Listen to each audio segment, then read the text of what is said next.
சதுரங்க பிரியர்கள் அனைவருக்கும் வணக்கம். இன்னைக்கு நம்ம பார்க்க போகிற வீடியோவில் பரத் சுப்ரமணியமுக்கும் வின்சென்ட் கெய்மருக்கும் நடந்த ஒரு ஆட்டத்தை பார்க்கலாம். இந்த ஆட்டம் வந்து பார்த்திங்கன்னா வேர்ல்டு ரேபிட் சாம்பியன்ஷிப்பில் சுற்று 1 இருந்து நம்ம வந்து பார்க்குறோம். இந்த ஆட்டத்தை பார்க்கறதுக்கான முக்கியமான காரணம் என்ன அப்படிங்கிறது இந்த வீடியோவோட எண்ணில் தெரிஞ்சுக்கலாம். இப்போ இந்த கேமை பார்க்க ஆரம்பிச்சிடலாம். With white pieces Bharath Subramaniam வந்து பார்த்திங்கன்னா கேம் வந்து நைட் F3 ஓப்பன் பண்ணுறாரு. த ரெட்டி ஓப்பனிங் அப்படின்னு சொல்லுவாங்க. இதை நைட் F6 G3 G3க்கு அப்புறம் வந்து பார்த்திங்கன்னா அவர் B5 விளையாடுறாரு. இது ஆக்சுவலாக வந்து பார்த்திங்கன்னா கிங்ஸ் இண்டியன் அட்டாக்காக வந்து டிரான்ஸ்போசிஷன் ஆகுது. இது என்னங்க இது ஏதோ கலாய்க்கிற மாதிரி இருக்கே அப்படின்ற மாதிரி உங்களுக்கு தோணும் இந்த மூவ் பார்த்தாலே. ஏன்னா இதுக்கு முன்னாடி இந்த கேம் இந்த மாதிரி ஒரு செட்டப்பில் பார்த்ததே கிடையாது நம்ம. அதுவும் கிராண்ட் மாஸ்டர்ஸ் லெவலில். எனக்குமே வந்து ஒரு சந்தேகமாக இருந்ததுன்னா இந்த மாதிரி விளையாடலாமா அப்படின்னு சொல்லி டேட்டாபேஸ் செக் பண்ணும்போது இது ஒன் ஆஃப் த மெயின் மூவ்ஸாக இருக்குது. கிட்டத்தட்ட வந்து பார்த்திங்கன்னா 2000க்கு மேலே வந்து பார்த்திங்கன்னா கிராண்ட் மாஸ்டர்ஸ் லெவலில் இந்த மாதிரி ஆடி இருக்கிறாங்க. ஸோ பிஷப் G2 அதுக்கப்புறம் bishop B7 and then knight to A3 threatening the pawn. So அதுக்கப்புறம் A6. ஸோ இங்கே வந்து நம்ம B4 விளையாடலாமா அப்படிங்கிற ஒரு கேள்வி. டெஃபினட்டாக விளையாடலாம். நைட் வந்து பார்த்திங்கன்னா C4க்குள்ளே வரும். ஸோ நைட்டை வந்து நம்ம சேஸ் பண்ண வந்து பார்த்திங்கன்னா உங்களுக்கு பிரச்சனையாகும். இந்த மாதிரி விளையாண்டிங்க அப்படின்னா knight A5 and then threatening the bishop. So the bishop has to sadly go home. So இந்த மாதிரி நம்ம வீட்டுக்கு போனதுக்கப்புறம் I think we can play the move A3. So A3க்கு அப்புறம் இன்கேஸ் இந்த நைட் ஆக்சுவலாக நீங்கள் டிஸ்டர்ப் பண்ணவே முடியாது. ஸோ இப்படியே வந்து போகணும்னு வச்சுக்கோங்களேன். அதனால் வந்து இந்த மாதிரி நம்ம ரொம்ப டெம்ப்டிங்காக ரொம்ப பார்த்த உடனே நம்ம விளையாடணும்னு தோணக்கூடிய மூவ்ஸை நம்ம மாட்ட விளையாடக்கூடாது. அதில் தான் வின்சென்ட் கெய்மர் வந்து பார்த்திங்கன்னா A6 விளையாடுறாரு. அதுக்கப்புறம் C4க்கு அப்புறம் B into C4 and then night take C4 E6க்கு அப்புறம் வந்து பார்த்திங்கன்னா கேசல் பண்ணிடுறாரு. ஸோ என்னங்க இந்த மாதிரி வந்து ஓப்பனிங்கில் இந்த மாதிரி ஆடிருக்கிறாரு. B5 வந்து பார்த்திங்கன்னா ஒன்றுமே இல்லை, ஓப்பன் ஆகிருக்கு, செமி ஓப்பனாக இருக்குது, இந்த மாதிரி விளையாடலாமா அப்படின்னா அவர் என்ன பண்ண போகிறாரு அப்படின்னா அவரோட ஐடியா வந்து இந்த B5 வழியாக ப்ரெஷர் வந்து ஒயிட்டுக்கு வந்து கொடுக்குறது தான் இவரோட ஐடியா. ப்ளஸ் ஸ்ட்ராங்காக இருக்கக்கூடிய இந்த லைட் ஸ்கொயர் பிஷப்பை இது பண்ணணும் அப்படிங்கிறதுக்காக அவர் வந்து இந்த மாதிரி ஃபென்ஸ்டோவும் பண்ணியிருக்கிறாரு. So bishop E7 D3 C5 queen B3 threatening the undefended bishop. So rook A7 ரொம்ப ஆக்வர்டாக இருக்கும் இந்த மூவ். பட் ஓகே தான், இந்த மூவ் நம்ம வந்து விளையாடலாம். ஸோ அதுக்கப்புறம் பார்த்திங்கன்னா பிஷப் டு D2 ஐடியா வந்து பார்த்திங்கன்னா இந்த பிஷப் இங்கே வச்சு குயினை வந்து த்ரெட்டன் பண்ணக்கூடிய ஒரு idea. So night C6 stopping that move. Suppose நம்ம வந்து டேரெக்டாக கேசல் பண்ணிட்டோம் அப்படின்னு சொன்னாக்கா இந்த இடத்துல ஐ திங்க் பிஷப் A5 ரொம்ப ஸ்ட்ராங்காக இருக்கும்னு நினைக்கிறேன். அதுக்கப்புறம் வந்து பார்த்திங்கன்னா உங்களுக்கு ஓகே. அதுக்கப்புறம் நம்ம வந்து இந்த இடத்துல வந்து பார்த்திங்கன்னா பிஷப்பை வந்து இங்கே வைக்கிற மாதிரி queen C8 and then maybe bishop B6. So அப்படியே கேமை கண்டினியூ பண்ண வச்சுக்கோங்களேன். அதுக்குள்ளே என்னடா அது ஓப்பனிங்லேயே நம்ம டக்குன்னு வந்து எல்லாத்தையும் நிறையா ஸ்கொயர்ஸ் வந்து ஒயிட்டு கொடுத்த மாதிரி ஆகிடும். ஸோ அதனால் knight C6 to cover that square, queen A4 and then கேசல்ஸ்க்கு அப்புறம் ரூக் C1 வந்து விளையாடுறாரு. A5க்கு அப்புறம் வந்து பார்த்திங்கன்னா பிஷப் C3க்கு அப்புறம் D6க்கு அப்புறம் ரூக் FD1, நைட் டு D7க்கு அப்புறம் பான் டு E4, அடுத்து நைட் டு B4 வராரு. இந்த இடத்துல ரொம்ப ஒரு இன்ட்ரெஸ்டிங்கான ஒரு விஷயம் என்ன தெரியுங்களா? அட் ஃபஸ்ட் சைட் நீங்கள் பண்ணக்கூடிய ஒரு மூவ், இப்போ நீங்கள் ஒயிட்டாக இருந்தீங்கன்னு வச்சுக்கோங்க, என்ன மூவ் பண்ணுவீங்க அப்படிங்கிறத கமெண்ட்ஸ்களில் பதிவு பண்ணுங்கள். டெஃபினட்டாக தப்பாக பண்ண வாய்ப்பு நிறைய இருக்குது. ஏன்னா இந்த இடத்துல A3 பற்றி நம்ம திங்க் பண்ணுவோம். ஏன்னா என்னடா அது இவ்வளோ தைரியமாக உள்ளே வராரு, A3 விளையாட முடியுமே அப்படின்னு சொல்லிட்டு. ஆக்சுவலாக வந்து பார்த்திங்கன்னா A3 வந்து பார்த்திங்கன்னா பெரிய பிளண்டர். அதுக்கான காரணம் என்ன அப்படின்னு பார்க்கும்போது பிஷப் C6. இப்போ வந்து பார்த்திங்கன்னா உங்கள் குயினுக்கு வந்து பார்த்திங்கன்னா ஸ்கொயர் கிடையாது. ஆக்சுவலாக ரீட்ரீட்டிங் ஸ்கொயர் அப்படின்னு பார்த்திங்கன்னா 2 தான் இருக்குது. அதில் ஒன்று ஆல்ரெடி நைட் எடுத்தாச்சு. இப்போ நீங்கள் இன்னும் பெண்டிங் இருக்கக்கூடிய ஸ்கொயர் போனதுக்கப்புறம் A4க்கு அப்புறம் உங்கள் குயின் வந்து ட்ராப் ஆகிடும். அதனால தான் வந்து இடத்துல பிஷப் டெக்ஸ் B4 இமீடியட்டாக வந்து ஆட வேண்டிய ஒரு கட்டாயம். C into B4. இப்போ வந்து பார்த்திங்கன்னா ஸ்ட்ரக்சர் திரும்பவும் சேஞ்ச் ஆகிருக்கு. C5 வந்து கம்ப்ளீட்டாக ஓப்பன் ஆகிருக்கு. ஸோ பான் ஸ்ட்ரக்சர் வந்து பார்த்திங்கன்னா மோரலஸ் சேம் தான். பட் பிளாக்கோட பான்ஸ் ரொம்ப அட்வான்ஸ் ஆகி வந்திருக்கு. குயின் C2, குயின் A8 இங்கே வந்து பேட்டரி ஃபார்ம் பண்ணுறாரு. நைட் டு D4, நைட் அப்படியே கொஞ்சம் கொஞ்சமாக வந்து அவரோட கேம்குள்ளே கொண்டு போகிறாரு. இங்கே இருக்கக்கூடிய ஏன்னா அந்த பான் அட்வான்ஸ் ஆனதுனால சில ஸ்கொயர்ஸ் வந்து பார்த்திங்கன்னா இங்கே குயின் சைடில் நிறைய ஸ்கொயர்ஸ் வந்து வீக் ஆகிருக்கு. ஸோ அதில் எங்கேயாவது நம்ம வந்து நைட்டை வந்து ஹாப் பண்ண முடியுமா அப்படிங்கிறத பார்க்குறாரு. So rook to C8 x-raying the queen. So queen E2. So இமீடியட்டாக குயினை வந்து மூவ் பண்ணுறோம். பட் இது மாதிரி வைக்கும்போது தயவு செஞ்சு நம்மளும் இந்த மாதிரி பண்ணணுன்றது ஞாபகம் வச்சுக்கோங்க. எப்போயாவது ரூக் வந்து பார்த்திங்கன்னா இப்போ ஒரு பீஸ் தான் இருக்குது, ரொம்ப பெரிய த்ரெட்டாக இருக்கலாம். ஸோ அந்த காரணத்தினால ஈவன் நிறையா பீஸ் இருந்தால் கூட உங்கள் குயினை வந்து மூவ் பண்ணிவிடுங்க. Queen to E2. ஸோ இந்த பொசிஷனில் வந்து நைட் B5 டேரெக்டாக விளையாடலாம். பட் தேவையில்லாமல் ரூக்கை வந்து இம்ப்ரூவ் பண்ணி நம்மளே வந்து ஏங்க அங்கே உட்காந்துட்ருக்கீங்க வந்து என்ன அட்டாக் பண்ணுங்கன்னு கூப்பிட்ற மாதிரி ஆகிடும். பட் கம்ப்யூட்டர் இந்த மூவ் தான் விரும்புது. ஏன்னா நம்ம கம்ப்யூட்டர் கிடையாது. பட் இருந்தாலும் இப்படி மூவ் பண்ணும்போது அதான் வந்து பிரச்சனையாகும் அப்படின்னு சொல்லி சொல்கிறேன். ஸோ குயின் E2ன்னு சொல்லி போயிடுறாரு. அதுக்கப்புறம் ரூக் A6 எதிர்பார்த்த அந்த மூவ் தான். ஸோ நைட் B5 வந்த உடனே அவர் வந்து பார்த்திங்கன்னா ரூக்கை வந்து டபுள் பண்ணி விட்டுறாரு. குயின் E3க்கு அப்புறம் நைட் E5. ஸோ நைட் E5க்கு அப்புறம் வந்து பார்த்திங்கன்னா அவர் B3 விளையாடி இந்த சிமெண்ட் பண்ணுறாரு C4 ஸ்கொயரை. ஸோ இந்த இடத்துல வந்து பார்த்திங்கன்னா உங்களுக்கு இந்த நைட் அன்டிஃபெண்டாக இருக்கும். பட் ஒன்றும் பண்ண முடியாது இப்போதைக்கு. ஸோ நைட்டை வந்து G4ல வச்சு குயின் அட்டாக் பண்ணுறாரு. குயின் வந்து பார்த்தீங்கன்னா F4 போயிட்டு இந்த இடத்துல இருக்கக்கூடிய வீக் பானை டார்கெட் பண்ணுது. இப்போ வந்து பார்த்தீங்கன்னா 3 பீஸ் வந்து பார்த்தீங்கன்னா இந்த D6 ஸ்கொயரை வந்து அட்டாக் பண்ணுது. பட் இந்த பொசிஷனில் வந்து அவர் அதை எல்லாமே கண்டுக்காமல் ஒரு சூப்பரான ஒரு மூவ் விளையாடலாம். நைட் F6ல என்ன ஒரு விஷயம் என்ன அப்படின்னா, கேமில் அது நடக்கலை, நம்ம கேம் கண்டினியூ பண்ணுவோம். ஸோ கேமில் வந்து பார்த்தீங்கன்னா அவர் நைட் E5 விளையாடுறாரு. இந்த மூவோட நைட் F6 தான் வந்து சரியான மூவாக இருக்கும். என்ன காரணம் அப்படின்னா, இப்போ நமக்கு ரொம்ப ரொம்ப டெம்ப்டிங்காக இருக்கக்கூடிய மூவ் என்ன தெரியுங்களா? ஒரு பான் வந்து இலவசமாக கிடைக்குது, நம்ம வெட்டியே ஆகணும், இல்லைனா வந்து நம்ம கேமே விளையாட முடியாதுன்ற மாதிரி நம்ம மனசு சொல்லும். ஸோ அதே மாதிரி நீங்கள் வெட்டினீங்க அப்படின்னா you are losing the game now. என்னங்க ஒரு பான் தான் நாங்கள் வெட்டினாங்க, எப்படிங்க லூசிங்க அப்படின்ற மாதிரி நமக்கு தோணும். என்ன காரணம் அப்படின்னா, பிளாக் வந்து பிஷப்பால் திரும்ப வெட்டிட்டு நீங்கள் திரும்ப வெட்டுவீங்க பார்த்தீங்களா, அங்கே ஒரு ட்விஸ்ட் வைப்பார். என்ன ட்விஸ்ட் அப்படின்னா E5 cutting the queen's diagonal. Okay, இப்போ வந்து பார்த்தீங்கன்னா ஆக்சுவலாக குயின் வந்து ஓவர்லோட் ஆகிருக்கு. நீங்கள் D6 பாதுகாக்கணும், C1 பாதுகாக்கணும். நான் வந்து இலவசமாக ஒரு பானை கொடுத்து உங்களுடைய என்ன சொல்கிறது கோஆர்டினேஷன் வந்து கட் பண்ணி விட்டுறேன்றாரு. அப்படி கட் பண்ணும்போது குயின் E3 வந்து விளையாடுவீங்க. ஏன்னா உங்களுக்கு ரூக் வந்து ரொம்ப முக்கியம் அப்படின்னா, அப்போ உங்களுக்கு பீஸ் வந்து ட்ராப் ஆகிடும். அதுக்கப்புறம் பீஸ் ட்ராப் ஆனது மட்டும் கிடையாது, உங்களுக்கு இங்கே பேக்வேர்ட் பான் இருக்குங்க ஒரு செமி ஓப்பன் ஃபைலில், அதுவும் லைட் ஸ்கொயரில் ஃபிக்ஸ் ஆகிருக்கு.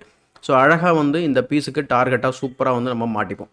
ஸோ அந்த காரணத்தினால இந்த இடத்துல நைட் F6 போயிட்டு இந்த ட்ராப்பை வந்து பார்த்திங்கன்னா செட்டப் பண்ணலாம். ஆனால் அவர் என்ன நினச்சாரு அப்படின்னா, நைட் E5 போயிட்டு நம்ம வந்து பண்ண முடியும்ன்றாரு. பட் இந்த பொசிஷனில் அந்த பான் வந்து E5 ஸ்கொயருக்கு வர்றதுக்கான வழி கிடையாது. பட் இங்கே அந்த டாக்டிஸ் வந்து ஒர்க் ஆகாது, அதாவது பிளாக்கோட பக்கம். ஆனால் நம்மளால் வந்து ஒரு பானை வின் பண்ண முடியும். ஸோ பரத் சுப்ரமணியம் வந்து பார்த்திங்கன்னா சிம்பிளாக வந்து இந்த பானை வந்து வெட்டிடுறாரு. ஸோ வெட்டினதுக்கப்புறம் அவர் பிஷப் இன்டு D6 அதே மாதிரி ட்ரை பண்ணுறாரு. பட் நவ் குயின் வந்து பார்த்திங்கன்னா அழகாக வந்து C1 கார்ட் பண்ணிக்கிட்டு இருக்கு. ஸோ ரூக்கால் நீங்கள் பீஸை வெட்டி ஆகணும், ஏன்னா உங்களுக்கு பீஸ் ட்ராப் ஆகிடுச்சு. அதுக்கப்புறம் rook into C8, queen into C8, ஃபைனலாக வந்து பீஸை கேப்சர் பண்ணுறாரு. ஸோ பீஸை கேப்சர் பண்ணிவிட்டு எல்லாமே முடிஞ்சதுக்கப்புறம் பார்த்தா ஒரு பான் வந்து அப்பில் இருக்கிறாரு. இப்போ ரூக்குமே அன்டிஃபெண்டாக இருக்குது இந்த டாக்டிஸில். அப்போ ரூக்கை வந்து பாதுகாப்பு கொடுத்த உடனே வந்து பார்த்திங்கன்னா இன்னொரு பானும் ட்ராப் ஆகிடுது. இப்போ 2 பான் வந்து ட்ராப் ஆகிடுது. இதுவே வந்து பார்த்திங்கன்னா ஒரு வின்னிங் பொசிஷன் தான் ஒயிட்டுக்கு. பட் கேம் வந்து எப்படி கன்டினியூ பண்ணுறாங்க அப்படிங்கிறத பாருங்கள். So queen to C2, so bishop F3. So இவ்வளோ நேரம் வந்து பார்த்திங்கன்னா இந்த பீஸ் வந்து பார்த்திங்கன்னா கிட்டத்தட்ட இப்போ வந்து 28வது மூவ் பார்த்துட்ருக்கோம். இப்போ தான் வந்து பார்த்திங்கன்னா ஓரளவுக்கு ஒரு யூஸ்ஃபுல்லான ஒரு வேலையை பார்த்துக்கிட்டு இருக்கு இப்போதைக்கு. ஸோ பிஷப் F3 வந்துட்டு இந்த ரூக்கை வந்து கார்ட் பண்ணுது. அதுக்கப்புறம் குயின் C3 போயிட்டு இந்த D3 ஸ்கொயரை ப்ரெஷர் பண்ணுறாரு. ஸோ இந்த பொசிஷனில் வந்து பார்த்திங்கன்னா ஒரு இன்ட்ரெஸ்டிங்கான விஷயம் என்னவாக இருக்கும் அப்படின்னு கேட்டிங்கன்னா, இந்த இடத்துல இந்த குயின் வந்து பார்த்திங்கன்னா இங்கே டபுள் அட்டாக் பண்ணுது, ரூக்கும் அட்டாக் பண்ணுதுன்னு சொல்லி நம்ம கேப்சர் பண்ண முடியாதா அப்படின்னு கேட்டிங்கன்னா, பிரச்சனை என்ன அப்படின்னா இந்த இடத்துல பேக் ரேங்க் இஷ்யூ இருக்குங்க. ப்ரில்லியண்டான queen move, queen to D8 and then takes and then mate. So this is the problem. அதனால தான் வந்து அவர் குயின் C3 போயிட்டு குயின் C3 போகிறாரு. ஏன்னா பி பானம் போயிடுச்சு அப்படின்னா எத்தனை பானை தான் விடுறது அப்படின்னு சொல்லிட்டு அவர் டிஃபென்சிவாக விளையாடுறாரு. இப்போது ஃபைனலி குயின் B5 போயிட்டு இந்த பீஸ் மேலே ஒரு கண்ணை வச்சுக்கிறாரு. ஏன்னா ரொம்ப தூரம் நீங்கள் போக முடியாதுன்றாரு. குயின் டு D4, குயினை வந்து பார்த்திங்கன்னா திரும்பவும் மூவ் பண்ணி ரூக்குக்கு ஒரு பாதுகாப்பு கொடுக்குறாரு, பானுக்கும் பாதுகாப்பு கொடுக்குறாரு. ரூக்கு வந்து பார்த்திங்கன்னா பிஷப்புக்கு பாதுகாப்பு கொடுக்குது. ஸோ H6 ஃபைனலாக வந்து பார்த்திங்கன்னா இந்த பிரச்சனையிலேருந்து எப்படியாவது தப்பிச்சு போயிடணும் அப்படின்னு சொல்லிட்டு எஸ்கேப் ஸ்கொயர் கிரியேட் பண்ணுறாரு. அதுக்கப்புறம் பிஷப் E2. ஏன்னா இந்த இடத்துல வந்து ரூக்கை வந்து அவர் C1ல் வச்ச போதே நீங்கள் பார்த்துருப்பீங்க, ஆஹா சூப்பராக இருக்கே, C4ல் வச்சோன்னா நம்ம டபுள் அட்டாக் பண்ணலாமே நீங்கள் நினைப்பீங்க. ஆனால் ப்ராப்ளம் என்ன அப்படின்னா H6க்கு அப்புறம் டேரெக்டாக வைக்க முடியாது. வச்சிங்க அப்படின்னா D3ல ட்ராப் ஆகிடும். ஸோ அந்த காரணத்தினால தான் பிஷப் E2 D3யை கார்ட் பண்ணிவிட்டு அதுக்கப்புறமா அந்த மூவை ப்ரிப்பேர் பண்ணுறாரு. சென்டரில் வந்து ஏதாவது பண்ணணும்னு சொல்லி அவர் சென்டரை வந்து உடைக்கிறதுக்கு ட்ரை பண்ணுறாரு. ஏன்னா இந்த பிஷப்புக்கு வந்து உயிர் கொடுக்கணும் இல்லையா, ரொம்ப நேரமாக சும்மாவே உட்காந்துருக்கு அதுவுமே. ஸோ அதனால் ரூக் C4 வந்து போகிறாரு. இப்போதைக்கு நமக்கு D3ல பிரச்சனை கிடையாது. குயின் A1 செக்கு, பிஷப் F1 வச்சு பிளாக் பண்ணுறாரு.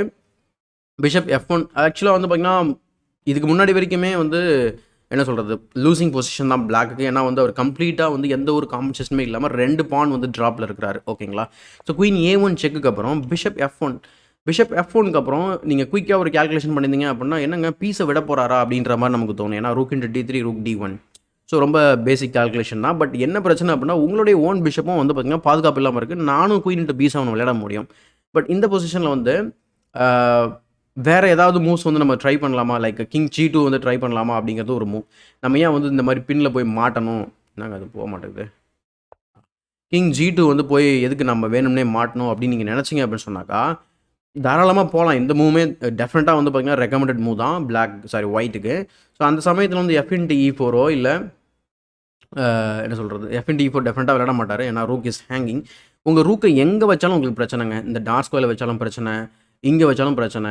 ஓகேங்களா. எக்ஸாம்பிளுக்கு சும்மா வச்சு காமிக்கிறேன். ஸோ குயின் டேக்ஸ் B4 அல்லது F7ல் வச்சிங்க அப்படின்னு சொன்னாக்கா குயின் டு E8 செக் வரும். ஸோ அதுக்கப்புறம் வந்து பார்த்தீங்கன்னா உங்களுடைய ரூக்கை வச்சு பிளாக் பண்ணுற மாதிரி இருக்கும். I think so queen to இந்த மாதிரி ரூக்கை வச்சு பிளாக் பண்ணுவீங்க. அதுக்கப்புறம் queen to E6 check. So many things are dropping. ஸோ இப்படி அவங்க ரூக்கை மூவ் பண்ணாலுமே பிரச்சனை தான். ஸோ அதனால் வந்து குயினை வந்து கிங் G2 லைனில் குயினை F6 கொண்டு வந்து ரூக்குக்கு பாதுகாப்பு கொடுக்கணும்னு வச்சுக்கோங்களேன், ரூக்கு E8க்கு அப்புறம். பட் கேமில் வந்து பிஷப் F1 விளையாடிடுறாரு. ரொம்ப ஒரு என்ன சொல்கிறது, அவரை வந்து ஒரு குழிக்குள்ளே வந்து தள்ளுறதுக்கு ஒரு முயற்சி. சூப்பரான ஒரு டாக்டிக்கல் லைன் ஆக்சுவலாக. ஸோ அவர் என்ன பண்ணுறாரு, ரூக் இன்ட்டு D3 ஜாலியாக வராரு. ஏன்னா நம்ம பீஸை விட்டினாலும் ஒரு பான் கிடைக்குது, திரும்ப நமக்கு பீஸ் கிடைக்க போகுதுன்ற ஒரு சந்தோஷம். ஆனால் பிரச்சனை என்ன அப்படின்னா, அவருக்கு அந்த பீஸ் கிடைக்க போகிறது கிடையாது. என்ன காரணம் அப்படின்னா, பிளாக் வந்து ரூக் D1 விளையானதுக்கப்புறம் அவர் என்ன பண்ணுறாரு அப்படின்னா, ரூக்கை வந்து செக்கு கொடுத்துட்றாரு. செக்கு கொடுத்துட்டு இந்த டயங்கில் வந்து கிளியர் பண்ணிடுறாரு. ஓகேங்களா, கிளியர் பண்ணதுக்கப்புறம் king H7 and then queen A6 உங்களுக்கு அந்த பீஸ் கிடைக்காது அப்படின்னு சொல்கிறாரு. சொன்னதுக்கப்புறம் F இன்ட்டு E4, அதுக்கப்புறம் கிங் G2. ஜஸ்ட் வந்து பார்த்தீங்கன்னா கன்வர்ஷன் தான், ஒரு ஹோல் பீஸ் அப்பில் இருக்கீங்க. ஸோ ஈஸியான கன்வர்ஷன் தான்.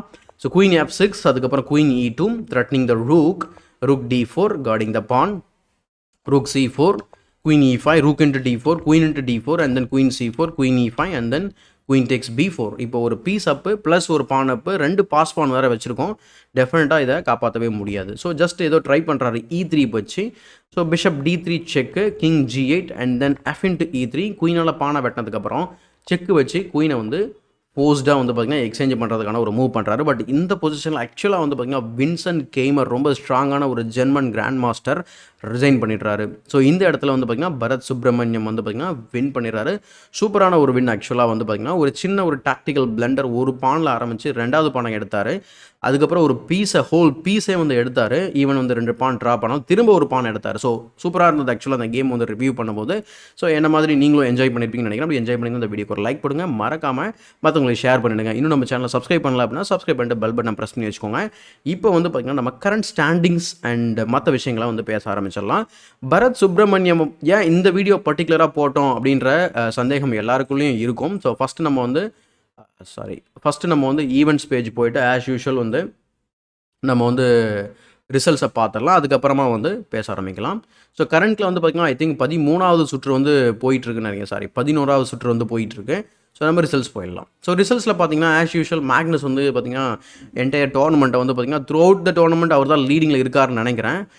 இப்போ வந்து பார்த்திங்கன்னா இன்னையிலேருந்து ஒரு 0.5லேருந்து அப்படியே சோல் லீடராகவே வந்துக்கிட்டே இருக்கிறாரு. ஸோ அது ஒரு பக்கம் இருக்கும். இந்த பக்கம் கீழே வந்து பார்த்துக்கிட்டே இருந்தீங்கன்னா இந்தியன் ஃப்ளாக்ஸ் ரொம்ப ரொம்ப கம்மியாக தான் இருக்கும். இப்போ வந்து பார்த்திங்கன்னா இந்த சுற்றுக்கு முன்னாடி வரைக்குமே பரத் சுப்ரமணியம் கீழே இருந்தார் ஆக்சுவலாக. ஸோ விதித் வந்து டாப்பில் தான் இருந்தார். அதுக்கு அடுத்ததாக வந்து பார்த்திங்கன்னா அர்ஜுன் இருந்தார். இப்போ வந்து பார்த்திங்கன்னா 7th பிளேஸ்க்கு பரத் சுப்ரமணியம் வந்திருக்காரு. அதாவது இப்போ நம்ம இந்த வீடியோ ரெக்கார்ட் பண்ணிட்டு இருந்த அந்த நேரத்தில் இத்தனைக்கும் வந்து பார்த்திங்கன்னா அவர் 2 லாஸ் சஃபராக இருக்கார். அந்த 2 லாஸில் ஒரு மேட்ச் ட்ரா பண்ணியிருந்தா கூட இன்னும் டாப்பில் வந்திருப்பார். இன்னும் வந்து பார்த்திங்கன்னா நமக்கு இருக்கக்கூடியது இன்னும் 4 சுற்றுகள் இருக்குதுன்னு நினைக்கிறேன். ஸோ மீதி இருக்கக்கூடிய சுற்றில் என்ன நடக்குது அப்படிங்கிறத பார்க்கலாம். ஸோ பரத் சுப்ரமணியோட பர்ஃபார்மன்ஸ் வந்து பார்த்திங்கன்னா பயங்கரமான ஒரு பர்ஃபார்மன்ஸாக இருக்கும். நீங்கள் வந்து உங்கள் ரிசல்ட்ஸ் நீங்கள் பார்த்தீங்கனாலே தெரியும். ஈவன் பிறகு கூட வந்து பார்த்திங்கன்னா அவர் ட்ரா பண்ணியிருக்கிறாரு. ஸோ 10வது சுற்றில் டிமிட்ரி அண்ட்ரேக்கினோட வந்து பார்த்திங்கன்னா லாஸ் பண்ணியிருக்காரு. அந்த ரவுண்டை மட்டும் அவர் இது பண்ணியிருந்தார் அப்படின்னா சூப்பரான ஒரு டோர்னமெண்ட்டாக இருந்திருக்கும்னு நினைக்கிறேன். கண்டிப்பாக இதுவே ஆல்ரெடி வந்து பார்த்திங்கன்னா நல்ல ஒரு பயங்கரமான ஒரு டோர்னமெண்ட். நேற்றுக்கே அவரோட பர்ஃபார்மன்ஸ் வந்து பார்த்திங்கன்னா ரொம்ப பயங்கரமாக இருந்தது. லைக் அவர் 2400 வச்சிருக்கிறார் ரேட்டிங் ரேப்பிடில். அவரோட பர்ஃபார்மன்ஸ் லைக் 2700 300 பர்ஃபார்மன்ஸ் ரேட்டிங் வந்து பார்த்திங்கன்னா அதிகமாக கொடுத்துருக்காரு. ஸோ இது மாதிரி என்ன சொல்கிறது, ஒரு அதிகமாக இவருடைய கேமை நம்ம பார்த்ததே கிடையாது. பட் இங்கே வேர்ல்ட் ரேபிட் சாம்பியன்ஷிப்பில் வந்து பார்த்திங்கன்னா தனக்குன்னு ஒரு இடத்த வந்து இங்கே பதிச்சுக்கிட்டு இருக்கிறாரு பரத் சுப்ரமணியம். வாழ்த்துக்கள். ஸோ கண்டிப்பாக இந்த விஷயத்தை மற்றவங்களுக்கு தெரியப்படுத்துங்க. ஸோ இதே மாதிரி ஒரு பயனுள்ள வீடியோவுடன் உங்களை சந்திக்கும் வரை உங்களிடம் இந்த விடைபெறுவது உங்கள் சதுரங்க சாணக்கியன்.